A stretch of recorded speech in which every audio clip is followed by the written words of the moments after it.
처음 하는 일은 잘 기억에서 지워지지 않습니다. 결혼을 오래 한 지가 오래가 돼도 처음으로 내 아내 또 남편을 만났던 그때의 기억은 그대로 남아 있습니다.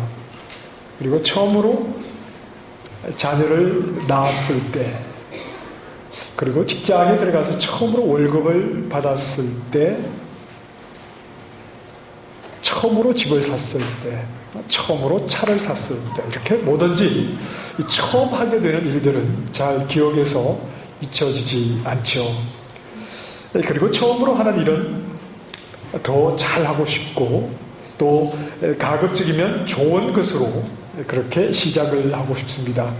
저도 목사가 되어서 처음으로 설교를 할 때 어떤 내용을 설교를 했는지 지금도 기억이 납니다. 하나님의 은혜에 대해서 말씀을 전했습니다.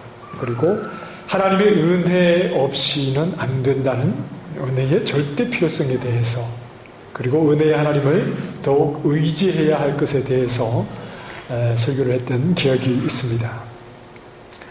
오늘 본문에서는 아이 사무엘이 처음으로 하나님의 말씀을 듣습니다.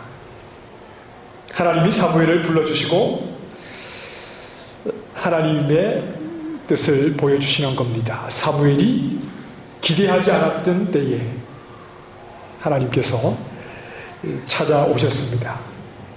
그런데 처음 사무엘에게 들려주신 하나님의 말씀은 좋은 말씀은 아니었습니다. 긍정적이었고 또 사람들에게 소망을 주는 그런 메시지는 아니었습니다. 하나님이 하실 어떤 일에 대해서 직접 말씀해 주시는데 그 말씀을 듣는 자는 오늘 11절 말씀을 보니까 두 귀가 울리리라 이렇게 표현을 했습니다. 자, 21절의 다른 한글 성경에는 이렇게 기록을 했습니다. 들으라, 이제 내가 이스라엘에서 무슨 일을 할 터인데 듣는 사람마다 가슴이 내려앉으리라. 또는 그것을 듣는 사람이 무서워서 귀까지 멍멍해질 것이다. 굉장히 절망적인 말씀. 그 말씀을 듣는 자들의 가슴이 무너내리는 그런 말씀을 처음으로 하나님께서 사무엘에게 하신다는 겁니다. 사무엘이 듣게 되는 처음 말씀은 좋은 말씀이 아니었죠. 듣기 힘든 말씀도 아니었습니다. 절망하게 하는 그런 말씀이었습니다. 그것은 바로 13절의 엘리의 집을 하나님께서 영원토록 심판하시겠다는 말씀입니다. 엘리와 엘리의 집안이 이스라엘에서 차지하는 비중은 굉장히 크지요. 왜냐하면 이스라엘이라고 하는 백성 자체가 하나님과의 영적인 관계 속에서 유지되는 백성입니다. 하나님은 거룩하시고, 그런데 하나님의 백성 이스라엘의 일상은 죄 가운데 늘 있습니다. 하나님의 백성 이스라엘이 하나님과의 영적인 관계, 거룩하신 하나님 앞에 바르게 서기 위해서는 반드시 이 죄 문제가 해결이 되어야 하는데, 이 죄 문제를 해결해주는 어떤 중재 역할을 하는 사람이 누굽니까? 엘리지요. 그리고 엘리와 엘리의 아들들입니다. 제사장입니다. 제물을 가지고 가서 하나님 앞에 제사함으로, 또 자기를 대신해서 제물이 피 흘려 죽는 것을 통해서 거룩하신 하나님 앞에 서게 되는, 하나님 앞에 나아갈 수 있는 하나님과의 관계가 이루어지는 것이 무엇보다도 중요했는데, 그 일을 맡은 자가 바로 엘리였고 엘리의 아들들이었습니다. 엘리의 집안이었습니다. 죄인들을 하나님 앞으로 이끄는 통로 역할을 했던 제사장 감리, 하나님으로부터 심판을 받는데 그 심판이 영원한 심판입니다. 이 영원한 심판을 받게 되는 것은 백성들 모두에게는 너무나 충격적인 일이 아닐 수가 없습니다. 먼저 아이 사무엘에게 처음 임한 말씀이 왜 이런 심판의 말씀인가 하는 것을 우리는 좀 생각을 해봐야 되겠지요. 12절 말씀에 내가 엘리의 집에 대하여 말한 것을 처음부터 끝까지 그날에 그에게 다 이루리라.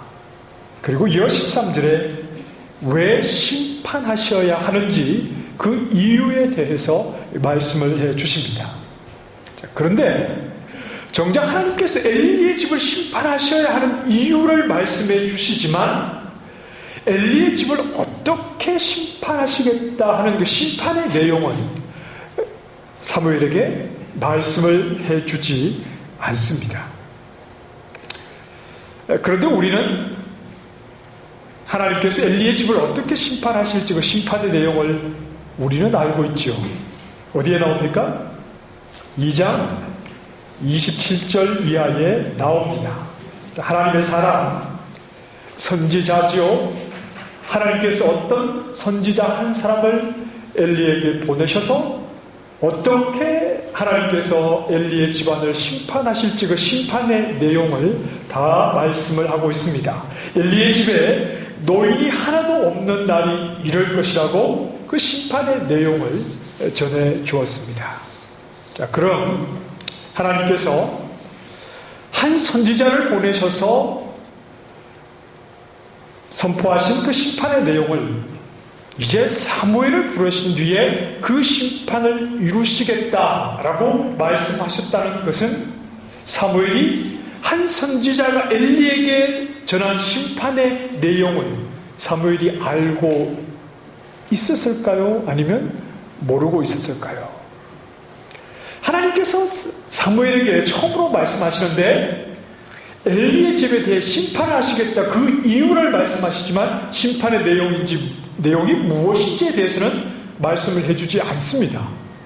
그러나 이미 한 선지자를 통해서 심판의 내용을 말씀을 해주셨는데 그럼 사무엘도 그 내용이 무엇인지 알고 있었을까? 알지 못했을까? 알고 있었다고 봐야 합니다. 알고 있었다고 봐야 합니다. 아마도 하나님의 사람이 과거에 엘리에게 와서 심판의 내용을 전할 때 옆에서 사무엘이 그 내용을 듣고 있었다는 겁니다. 이것은 몰래 숨어서 엿들었다. 이렇게 생각하기보다는 하나님의 심판의 메시지가 선포될 때에 어린 사무엘이었지만 마치 선지자가 선포하는 그 내용에 대한 증인과 같이 그 심판의 내용을 사무엘이 듣고 있었다. 이렇게 볼 수 있는 겁니다. 아이 사무엘은 하나님에게서 말씀을 처음 듣고 있지만 사무엘이 듣는 말씀의 내용은 이미 알고 있던 말씀이었습니다. 한 선지자를 통해서 심판하시겠다고 하는 그 내용, 그것이 그대로 이루어진다는 것을 사무엘이 하나님으로부터 처음 말씀을 듣는 겁니다. 자, 그럼 하나님의 말씀을 처음 듣는 사무엘이 어떤 강한 인상을 받았을까요? 이미 한 선지자를 통해서 전해주신 내용의 말씀을 사무엘이 처음 찾아오셔서 그 내용을 다시 반복해서 말씀을 해 주십니다. 그럼 사무엘은 이때 하나님을 처음 만나고 하나님의 음성을 처음 듣지만 사무엘이 하나님에 대해서 가졌던 어떤 강한 그런 인상이 있습니다. 무엇이냐면 하나님은 하신 말씀을 반드시 이루시는 분이다. 하신 말씀을 바꾸지 않으시고 그대로 이루어 가시는 분이고 하나님 자신이 하신 말씀에 충실하신 분이다. 이미 알고 있던 말씀, 그러나 자기에게는 처음 나타나셔서 그 말씀을 다시 한번 자기에게 처음으로 말씀을 하신다는 것은 하나님은 하셨던 말씀을 취소하지 않고 그 말씀을 반드시 이루어 가시는 분이구나 하는 것을 사무엘이 무엇보다도 하나님의 음성을 처음 듣는 그 자리에서 알게 되었다는 겁니다. 이것은 앞으로 하나님의 말씀을 받아 전달해야 하는 이 사무엘의 입장에서 말씀에 대한 분명한 확신을 갖게 하는 것이기도 합니다. 물론 하나님이 말씀하시기에 그 말씀은 변함이 없지만 처음으로 하나님의 말씀을 들었던 때가 하신 말씀을 다시 한번 말씀해 주심으로 그 말씀을 반드시 이루어내시는 분이라는 그런 강렬한 인상을 받았기 때문에 하나님의 말씀을 백성에게 전달해야 하는, 앞으로 이 일을 감당해야 하는 사무엘은 하나님 말씀에 대한 어떤 의심도, 그리고 말씀하시는 하나님은 반드시 자신을 통해서 백성에게 전달하게 하신 그 말씀을 이루어내시는 분이구나 하는 분명한 하나님에 대한 확신을 가지게 되었다는 겁니다. 하나님은 그런 분이십니다. 하나님의 계획과 하나님의 뜻을 선지자를 통해서, 또 다음 세대 선지자를 통해서, 그리고 또 다음 세대 선지자들을 통해서 반복해서 말씀하심으로 그분이 이루실 일을 반드시 이루어내시는 분이십니다.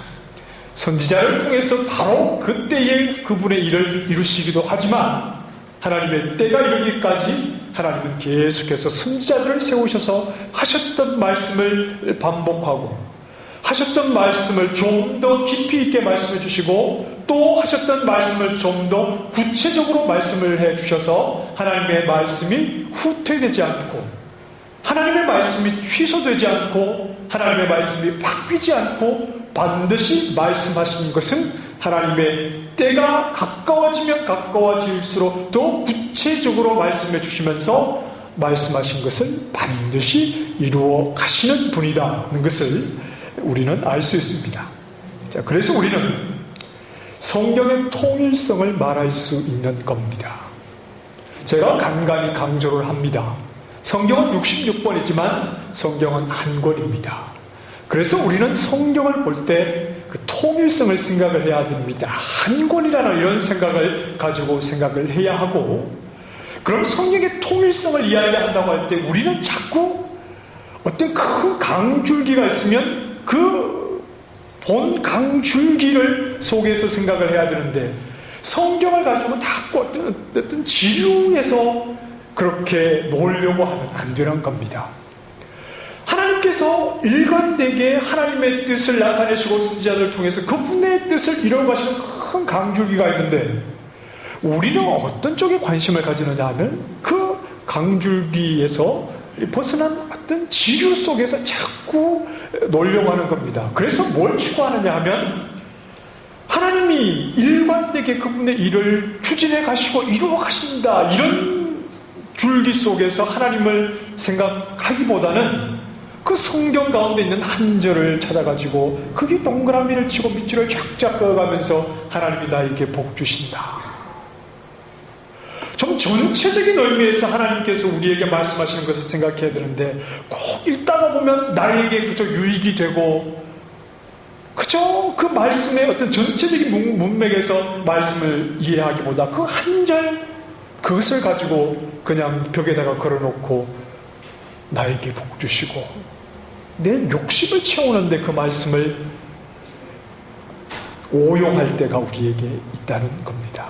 그것보다는 우리가 좀 예수님이 어떤 분이신지 알고 성경을 좀 아는 사람들이라면, 물론 모든 말씀은 하나님의 말씀이기에 말씀하신 대로 이루어지지만, 하나님께서 66권의 말씀을 통해서 성경의 통일성을 가지고 우리에게 무엇을 이야기하려고 하시는가에 대한 것을 좀 이해하고 같이 흘러가야 되는데, 그 한쪽 구석에 빠져가지고 그렇게 지극히 좀 근시안적으로 말씀을 보는 것은 좀 우리가 버려야 할 모습이다, 이런 생각을 하는 겁니다. 한 하나님에게서 나온 말씀은 여러 선지자들을 통해서 나옵니다. 그러나 반복되는 말씀은 늘 일관된 하나님의 뜻을 우리에게 보여줍니다. 우리가 잘 아는 히브리서 1장 1절 말씀에 보면 옛적에 선지자들을 통하여 여러 부분과 여러 모양으로 우리 조상들에게 말씀하신 하나님이, 여기서 중요한 것은 선지자들을 통해서 여러 부분과 여러 모양으로, 옛적의 말입니다. 옛적은 예수 그리스도가 오시기 전, 이 여러 선지자들을 통해서 여러 부분과 여러 모양으로 말씀하셨지만 막 이렇게 난잡하게 하나님 말씀하신 것이 아니라 반복되는 말씀을 끊임없이 해주신 겁니다. 선지자를 통해서 하나님 주신 말씀은 이런 겁니다. 하나님이 어떤 분이냐? 그런데 그 하나님 앞에 너희들은 약속을 받아 택함 받은 자들인데 그 하나님의 약속 앞에 너희들은 얼마나 엉망이냐? 그래서 하나님께서 하나님의 백성답지 못한 너희를 회복하시기 위해서 어떤 일을 하실 것이냐? 사실은 끊임없이 선지자들을 통해서 해주신 말씀은 이런 말씀입니다. 하나님은 변함이 없지만 너희들은 하나님 앞에서 늘 바로서지 못하고 늘 하나님을 떠나고 죄 가운데 하나님을 버리고 돌아섰지. 그러니까 너희들에게는 소망이 없지. 그럼에도 하나님이 너희를 포기하지 않고 하나님께서 너희를 하나님의 백성으로 회복하기 위해서 어떤 약속을 해주시느냐. 반복해서 하나님은 끊임없이 이것들을 말씀을 해주시는 거죠. 그래서 이 모든 날 마지막에는 아들을 통하여 우리에게 말씀하셨다. 여러 선지자들을 통해서 반복해 오셨던 말씀이 아들을 통해서 다 이루어진다는 말입니다. 아들을 통해서 다 성취된다는 말입니다. 이게 성경이 쭉 흘러가는 좀 큰 줄기인데 우리는 좀 이런 하나님의 일하심에 대해서 생각하고 그래서 하나님의 뜻이 이루어지는데 우리가 동참하고 우리가 동의하고 좀 넓은 관점으로 성경을 보지 못하고 그저 내 눈앞에 있는 한 절 문맥과는 관계없이 그 한 단어 가지고 복 주십시오, 잘되게 해주십시오, 건강하게 해주십시오, 그저 내가 잘되기만을, 물론 그런 부분도 믿음에는 다 포함이 됩니다만 지나치게 그런 부분에 치우쳐 있는 것은 성경을 바라보는 좀 올바른 관점은 아니다 하는 것을 우리가 생각을 해야 합니다. 그래서 예수님이 오셔서 이루시는 사역은 이런 말씀들로 연결이 됩니다. 이 모든 일이 된 것은 주께서 선지자로 하신 말씀을 이루려 하십니다. 선지자를 통해서 하신 말씀이 이루어지지 않았다는 것 아닙니까? 선지자를 통해서 하신 말씀이 누구를 통해서 이루어집니까? 아들을 통해서, 예수님을 통해서 하나님께서 결국은 반복하시고 구체화하신 그 말씀을 아들을 통해서 다 이루어내시는 겁니다. 하나님은 BC 9세기에 요나 선지자를 통해서 하신 말씀을 요나 선지자를 통해서 보이신 일을 예수님 안에서 이루어내시고 BC 8세기에 미가 선지자나 호세아 선지자나 이사야 선지자를 통해서 하셨던 말씀들, BC 7세기 예레미야 선지자를 통해서 하셨던 말씀, 포로기 이후에 여러 선지자들 스가랴 선지자를 통해서 하셨던 말씀이다. 그리고 시편의 말씀이다. 더 올라가면 선지자 모세나 선지자 아브라함을 통해서 반복해서 주셨던 그 약속의 말씀들을 결국은 아들을 통해서 반드시 이루어내셨다. 그것이 성경이 우리에게 말씀해 주고 있는 분명한 하나님의 모습입니다. 그러니 66권의 말씀을 기초로 하는 우리 기독교는 얼마나 착하게 살아야 되느냐 이런 것을 말하는 게 아니죠. 얼마나 선하게 살고 얼마나 사람들에게 관용을 베푸느냐 이런 것을 성경이 우리에게 말씀하는 것도 아닙니다. 예수 믿고 복받아서 얼마나 잘 사느냐 이런 것을 이야기하는 것도 아닙니다. 그럴 것이 우리 중심이 아니죠. 하나님의 말씀이신 그리스도에게 반복해서 계속해서 말씀해 주시는 그 그리스도에게 우리가 얼마나 집중하고 있느냐, 이것이 말씀 위에 세워진 교회를 교회되게 하는 가장 중요한 내용입니다. 그리스도에 집중하여서 그분이 이루어 놓으신 일이 내 삶 전체를 어떻게 바꾸었느냐, 내 힘으로 변화시킬 수 없는 나의 신분을 그리스도께서 어떻게 바꾸어 놓으셨느냐에 대해서 깨닫고 그 바꾸어 놓으신 신분에 내가 참여하고 그 신분을 즐거워하는 것. 그러기에 그리스도와 그를 보내신 하나님을 아는 것이 단순한 지식의 문제만 아니라 단순히 지식에만 머무는 것이 아니라 나라고 하는 존재 전체를 나의 삶과 인격을 통해서 다 예수 그리스도와 그분이 이루신 지식이 내 인격 전체에 들어있어서 내 삶을 바꾸고 내 인격을 바꾸고 나의 계획을 바꾸고 이 땅에서 살아간다고 하는 나의 삶 통째로 예수 그리스도의 사역이 얼마나 나를 변화시켜줬느냐, 그분의 사역에 나 전체를 적용시키는 것, 이것이 바로 그리스도인의 삶, 그리스도화되고 나는 사라지고 그리스도를 드러내는 삶을 살게 되는 것, 이것이 반복해서 우리에게 말씀하시는 하나님을 이해한 그리스도인의 모습이다 라고 하는 겁니다. 로이드 존스 목사님의 말대로 기독교는 근본적으로 그리스도라고 하는 한 인격에 대한 것입니다. 기독교가 그겁니다. 그리스도라고 하는 한 인격에 대한 것이 기독교라는 겁니다. 변함없는 하나님의 말씀이 반복해서 우리에게 그리스도를 가르쳐 주셨기 때문입니다.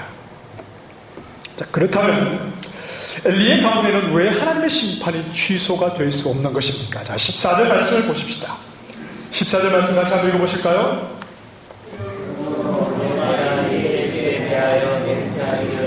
엘리 집의 죄악은 제물로나 예물로나 영원히 속죄함을 받지 못하리라 하였노라 하셨더라. 어떤 일이 있어도 어떤 경우에도 엘리의 집이 범한 죄를 용서해 주지 않겠다. 그것은 이미 엘리의 집에 대한 심판에 대한 말씀을 한 선지자를 통해서 말씀해 주시고 또 사무엘을 통해서 2번이나 말씀해 주셨다는 것은 하나님이 결코 그 뜻을 바꾸지 않겠다라고 하는 것을 우리에게 보여주기도 합니다.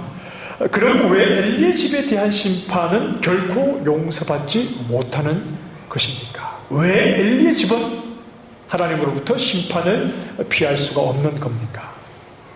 엘리가 그렇게 나쁜 사람이었을까요? 이 사무엘에게 하나님께서 다시 한번 말씀해 주셨을 때 그 말씀을 엘리가 듣습니다. 그 뒤에 엘리가 어떤 반응을 보입니까? 자, 18절 말씀을 보시면 그가 이르되, 엘리가 하는 말입니다. 이는 여호와이시니 선하신 대로 하실 것이니라 그랬습니다. 자, 이 말을, 엘리의 이 말을 부정적으로 보자면 체념이고 단념이다 이렇게 볼 수도 있겠지만 좀 긍정적으로 보자면 여호와의 선하심에 대한 인정입니다. 지금 엘리가 어떤 말씀을 사무엘을 통해서 들었습니까? 하나님께서 결코 용서하지 않는다. 반드시 하나님이 심판하시고 이 심판은 영원하다 하는 것을 사무엘을 통해서 엘리가 들었습니다. 자기에 대한 심판과 자기 자식들에 대한 저주의 말씀을 엘리가 들었습니다. 그 뒤에 반응이 어떤 겁니까? 그분의 뜻대로 이루어지는 것이 선한 것이다. 뭐 내가 죽는다고? 나에게 심판이 임한다고? 내가 평생 제사장으로 하나님의 일을 헌신했는데 나에게 그런 일들이 이루어진다고? 그게 아니라 그분의 뜻대로 이루어지는 것이 선이라는 겁니다. 자기에 대한 심판의 말씀이라 하더라도 하나님의 뜻이라면 그것이 선이니 거기에 대해서 자기가 어떻게 할 수는 없다. 그 심판에 대한 말씀이라도 선한 하나님의 뜻을 자기는 그대로 받아들이겠다. 엘리는 나쁜 사람이 아닙니다. 그렇게 못된 사람이 아니죠. 자, 그런데 왜 엘리는 용서받지 못하는 겁니까? 그것은 엘리와 그 아들들이 범한 죄악 때문입니다. 13절 말씀에서 엘리의 아들들이 저주를 자청하였고 엘리는 그것을 강력하게 금하지 않았습니다. 그렇게 하면 안 된다 이렇게는 얘기했겠죠. 그러나 강력하게 자식들을 금해서 그 일을 하지 못하게 하지는 않았다는 겁니다. 그것은 바로 하나님께 제사하는 일과 관계된 일이었습니다.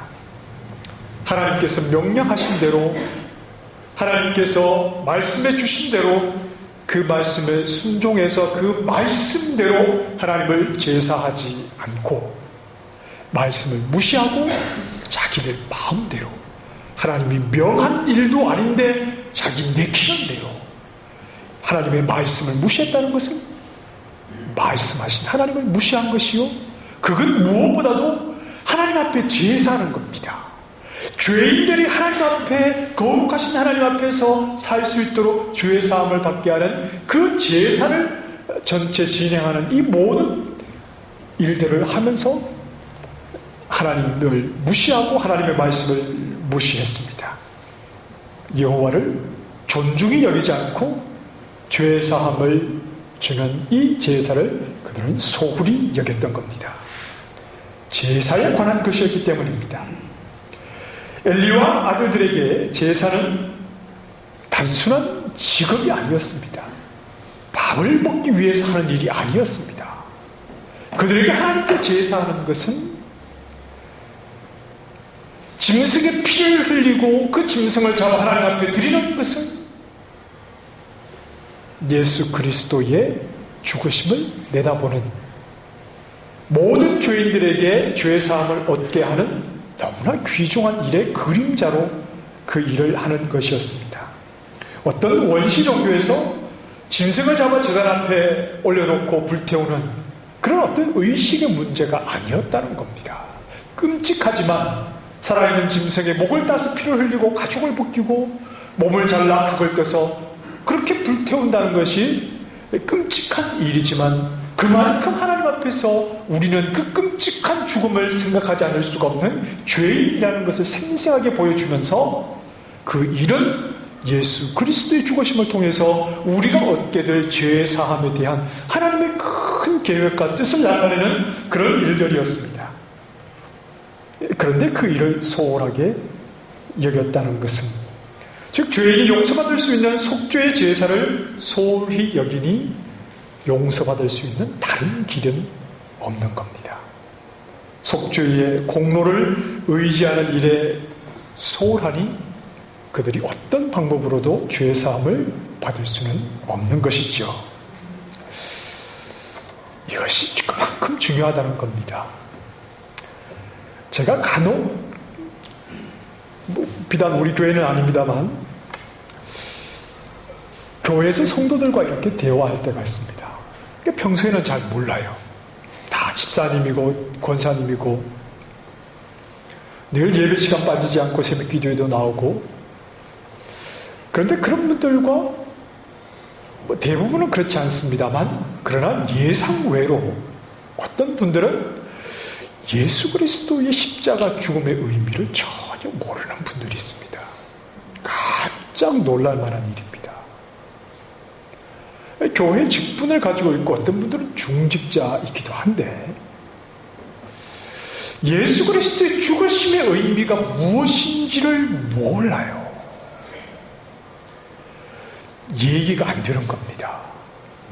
예수님의 십자가 죽으심, 이런 이야기들을 하면 엉뚱한 소리를 하는 겁니다.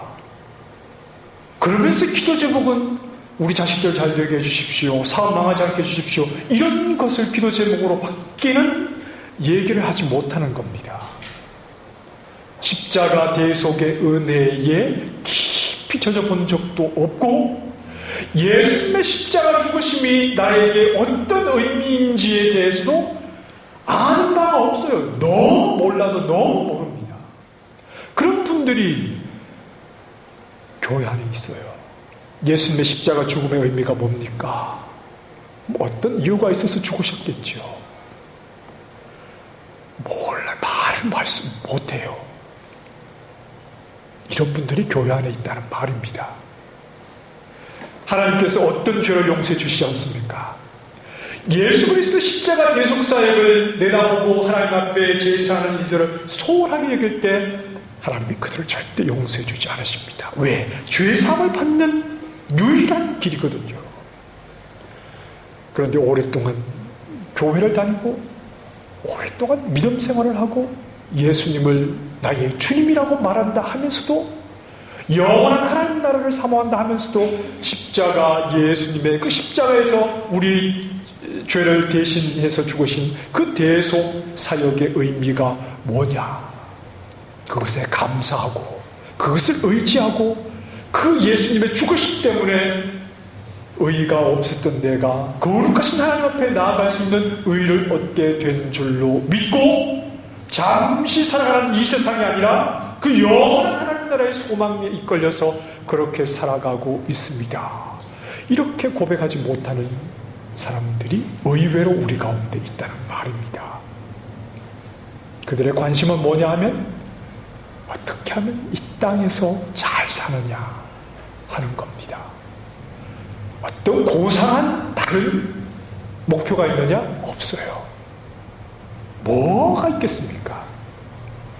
어떻게 하면 좀 더 안정되게, 어떻게 하면 나와 내 자식들이 아프지 않고 건강하게 잘 사느냐, 이것이 그들의 관심입니다. 자, 여러분, 우리 속담에 산입에 거미줄 치겠느냐, 이런 속담이 있습니다. 여러분도 아시죠? 살아있는 사람이 굶어 죽지는 않는다는 말입니다. 하물며 세상 사람들도 그렇게 말합니다. 우리에게는 누가 계십니까? 아버지가 계시잖아요. 먹는 것, 입는 것, 마시는 것, 그건 세상 이방인들이 구하는 것이니까 너희들은 그런 거 구할 필요 없다. 예수님이 이렇게 우리에게 말씀해 주셨잖아요. 그런데도 우리의 관심이 먹는 것, 입는 것, 마시는 것, 여기에만, 이것들이 대부분 우리의 관심이어서는 되겠습니까? 무엇을 구하라고 합니까? 그의 나라, 그의 의, 하나님의 나라와 의가 우리에게 어떻게 이루어집니까? 예수 그리스도의 대속 사역을 통해서 이루어지는 것 아닙니까? 그 의미가 무엇인 줄 알고 그 영의 귀함을 알아 그 영의 생명을 소중하게 생각을 해야 되는데 우리는 그렇지 않을 경우가 많다는 겁니다. 어떻게든 다 먹고 삽니다. 하나님이 그의 백성, 그의 자녀들을 그냥 내버려 두지 않으니까 너무 지나치게 염려 안 해도 되지요? 큰 갑부가 되기를 원하십니까? 이 땅에서 내 이름을 크게 드러내기를 원하십니까? 무엇이 중요한지를 생각하며 살아야 하는 겁니다. 하나님이 우리에게 무엇을 중요하게 여기며 살아가기를 원하시는지를 우리가 생각을 해야지요.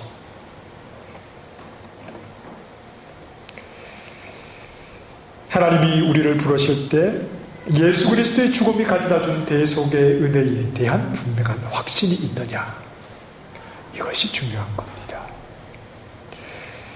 일관되게 선지자들을 통해서 하나님이 말씀하신 그리스도 대속의 은혜를 알고 그 십자가 대속의 은혜를 일평생 의지할 수 있기를 바랍니다. 그리고 그 예수 공로를 의지해서 거룩하신 하나님 앞에 나아가게 되는 그런 영광스러운 주의 백성으로 구별된 하나님의 사람으로 살아갈 수 있기를, 그리고 육의 일들로 너무 지나치게 내 머릿속을 하게 하는 것이 아니라 아버지를 철저히 신뢰함으로 나에게 주신 영의 복이 육신의 생각과 걱정 때문에 가리워지지 않도록 늘 영으로 깨어서 영도 살리시고 육도 살리시는 좋으신 우리 아버지 하나님을 더욱 의지하며 동행할 수 있기를 소망합니다. 기도하겠습니다.